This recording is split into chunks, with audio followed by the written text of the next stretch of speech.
전미예수님, 오늘은 연중제 1주간 화요일입니다. 성부와 성자와 성령의 이름으로 아멘. 오늘 이제 연중이 이제 시작했는데, 연중이라고 하는 것은 예수님께서 가르치심을 주는 이제 그 시기를 의미하죠. 네, 이제 예수님께서 어떻게 다른 바리사이 율법학자들과는 다르게 가르치셨는가에 대한 어떤 그런 내용이 나오고 있는데, 한번 복음 말씀을 보면 예수님께서는 이제 마르코 복음은 특별히 율법학자들과는 달리 권위를 가지고 가르치셨다 이렇게 쓰고 있어요. 그러니까 이제 여기서 권위는 당연히 세상이 주는 학위나 어떤 세상이 주는 권위를 의미하지는 않겠죠.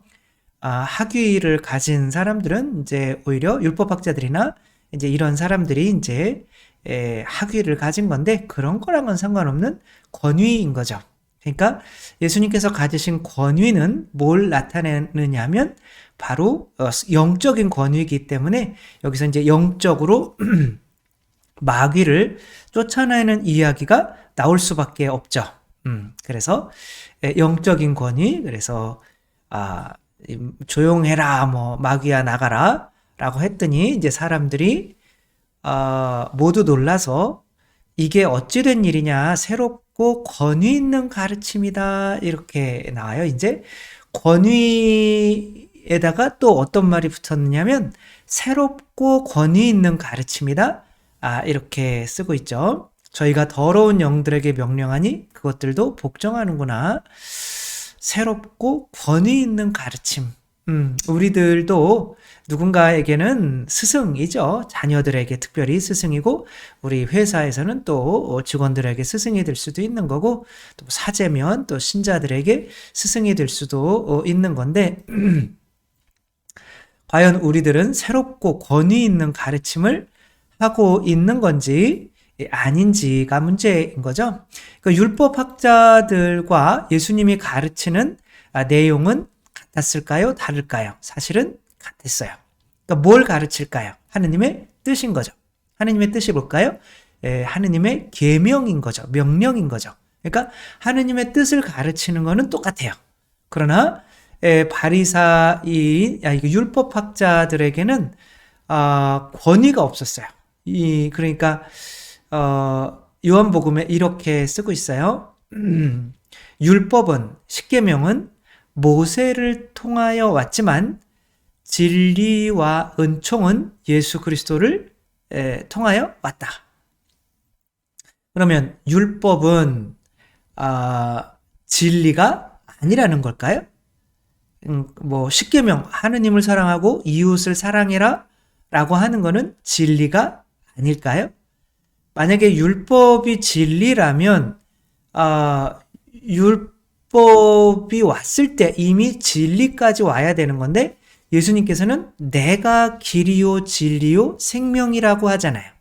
따라서 바리사이 율법학자들이 가르치는, 특별히 율법학자들이 가르치는 십계명은 진리가 아닌 거예요. 이것을 잘 이해해야 되는데, 부모님들이, 엄마들이 아이들에게 공부 열심히 해라 라고 잔소리하는 거는 진리일까요? 아닐까요? 그거는 진리가 아닌 거죠. 그러나 어떤 또 어머니가 넌 공부 열심히 해야 돼 라고 이야기할 때는 그게 진리가 돼요. 따라서 무엇을 진리로 만드는 거는 그 가르치는 내용 자체가 아니라는 거죠. 거기에 영이 덧씌워져야 하는 거죠. 그러면 진리가 되는 거죠. 그래서 일단은 그 영적인 권위라고 하는 거는 요한복음에서는 표징이라고 할 수가 있는 거죠. 그러니까 표징을 일으키면 당연히 그 사람이 가르치는 거 안에는 이제 진리가 그게 되는 거죠. 그러니까 이제 베드로와 이제 요한이 지나가는데 어떤 이제 안진뱅이가 돈을 좀 주십시오라고 한 거죠. 그러니까 나는 돈이 없는데 그러나 예수 그리스도의 이름으로 줄 게 있다. 이제 예수 그리스도의 이름으로 일어나 걸어라. 그러니까 걸었어요. 이게 표징인 거죠. 그 성령으로 일어나는 표징. 만약에 뭐 오상의 비오 신부님이 가르침이 있었어요. 그런데 이 손에 이렇게 구멍이 뽕뽕 안 뚫렸다면, 그리고 그분이 돈 한 푼도 없이 그 큰 병원을 짓거나 이제 그런 일을 하지 않았다면, 그런 표징을 보여주지 않았다면 그분의 가르침은 그렇게 그러니까 그분이 뭘 가르쳤는지는 뭐 중요하지 않아요, 사실은. 왜냐하면 예수님이나 다른 사람이 얘기하는 거랑 똑같아요. 그러나 그 막 똑같은 내용들이지만 그분의 책을 읽으면 그 단순한 내용들 안에서도 정말 커다란 진리가 발견이 되잖아요. 뭐 마더 데레사도 마찬가지인 거고, 마더 데레사께서 하신 말씀들이 뭐 특별히 대단한 게 없어요. 그러나 그분은 표징을 보여주셨죠. 그래서 이 표징을 이렇게 보여주시는 그 표징 때문에 그분의 말이 어떤 진리가 되는 거죠.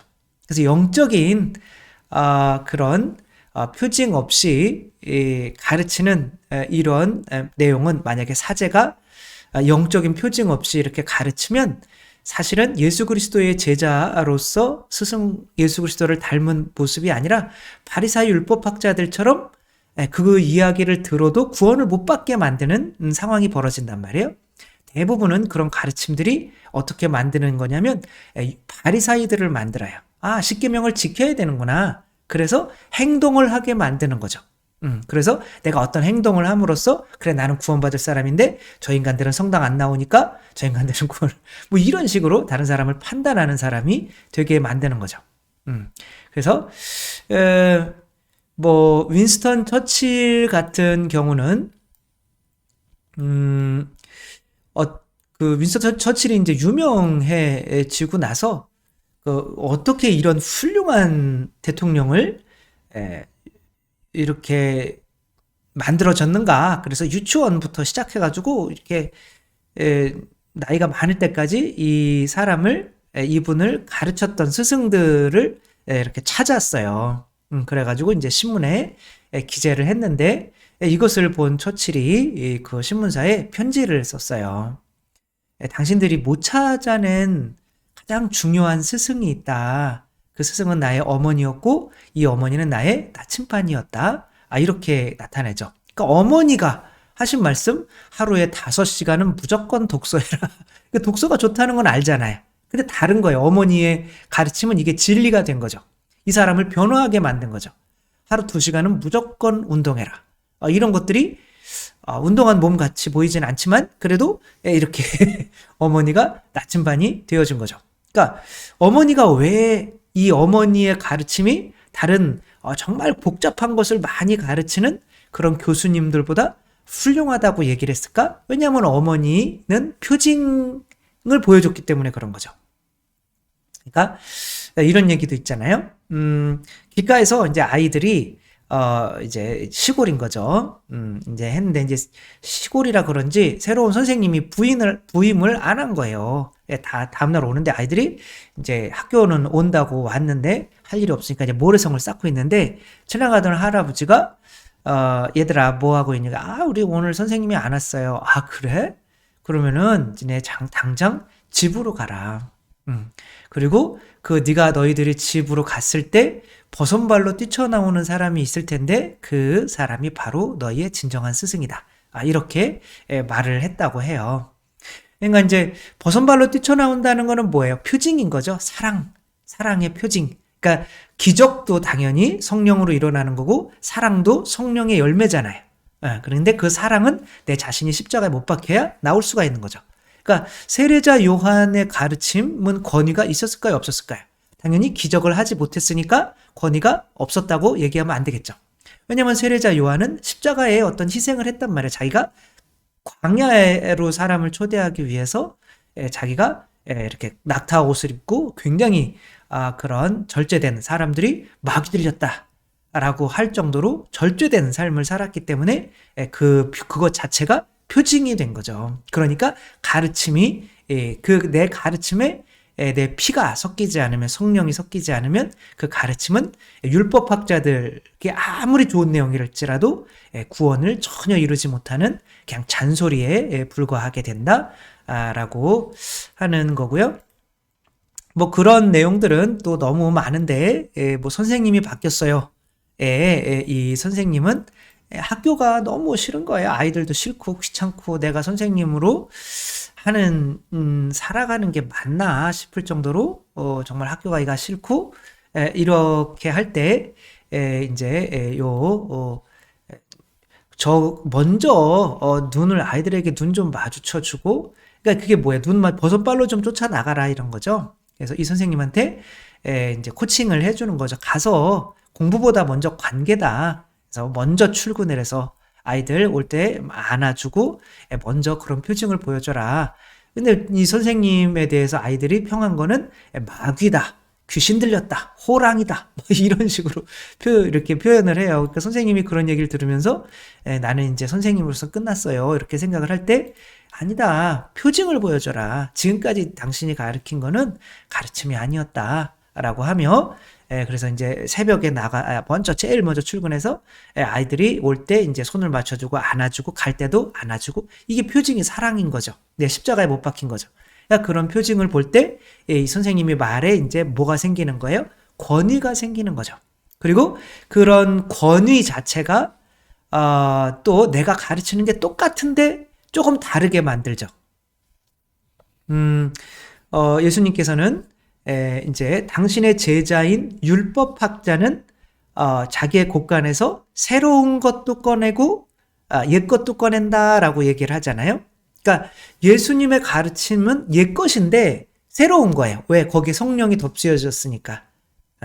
그러니까 조금 달라요. 그러니까 이런 거겠죠. 그 죽은 시인의 사회에서 이 키팅 선생님은 교탁 위로 올라가요.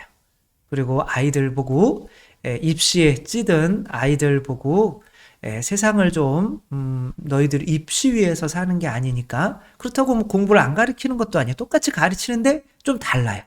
옛 것이지만 새로운 게 있는 거예요. 그래서 새롭고 권위 있는 가르침이 되는 거죠. 그러려면 먼저 내가 이 아이들에 대한 사랑이 있어야 되는 거죠. 성령이 있어야 되는 거죠. 그러면 이 아이들을 좋은 대학에 많이 보내서 내가 유명해지는 선생님이 되는 것이 아니라, 내가 학교에서 잘리더라도 이 아이들에게 오늘 하루를 즐길 수 있는 진정한 아이들로 만들고 싶은 거죠. 그래서 이 선생님은 소원대로 잘리죠. 그래서 이제 이 선생님이 너희들 바보 같은 짓이라고 생각하지 말고 너희들도 한번 책상 위로 올라와 봐. 이렇게 가르쳐서 이제 선생님을 자르니까 이제 아이들이 이제 나는 그 선생님의 뜻을 따르겠다. 그러니까 당장 안 내려와. 교장 선생님이 그러는데 안 내려갈 건데요. 그리고 다른 사람들까지도 아이들까지도 이렇게 올라와서 이렇게 너희들 다 자를 거야. 뭐 그래도 그렇게 되는 거죠. 아이들이 변화되게 되는 거죠. 여기서 유명한 말이 있죠. 까르페 디엠. 오늘을 살아라. 오늘을 행복하고 오늘을 잡아라. 뭐 그런 뜻인데, 아무튼 이렇게 우리들은 누구에겐가 스승이 되어가고 있는데, 진정한 예수님처럼 새롭고 권위 있는 가르침을 하고 있는지 그 뭐 저부터라도 반성을 하고요. 그래서 뭐 제가 그 가르치고 있는데 사랑이라는 것이 없어서 내가 당신들한테 이만큼이나 가르치고 있는데 이렇게 한다면 당연히 저의 가르침에는 권위가 없겠고 또 정말 아무것도 없겠죠. 그리고 새롭지도 않겠고 새로운 걸 가르칠 필요가 없잖아요. 그냥 옛날 거 그대로 하면 되는 거니까. 그러니까 그래도 뭐 예화라도 하나 새로 이렇게 하려고 하고 하는 것도 뭐 제가 아주 완전히 권위가 없거나 새롭지 않은 이제 그런 가르침을 주는 사람은 아닌 것 같다. 이런 위안은 이렇게 받게 되는데, 우리들도 또 자녀들에게나 또 주위 사람들에게 누구나가 다 분명히 누군가에게는 가르치고 있을 거예요. 그쵸? 그래서 내 가르침에 반드시 권위가 들어갈 수 있게 내 안에 성령으로 충만하기 위해서 내 육체를 조금 죽일 줄 알고 절제할 줄 알고 또 상대를 더 높여줄 줄 알고 하는 성령의 좋은 그릇이 되는 것이 먼저라는 거 또 우리가 또 생각하고 모두에게 또 좋은 율법학자들이 되었으면 좋겠습니다. 주님께서 여러분과 함께 전능하신 천주 성부와 성자와 성령께서는 여기 모인 모든 이에게 축복을 내리시어 길이 머물게 하소서. 주님과 함께 가서 복음을 전합시다. 하느님 감사합니다. 성부와 성자와 성령의 이름으로 아멘. 감사합니다. 사랑합니다.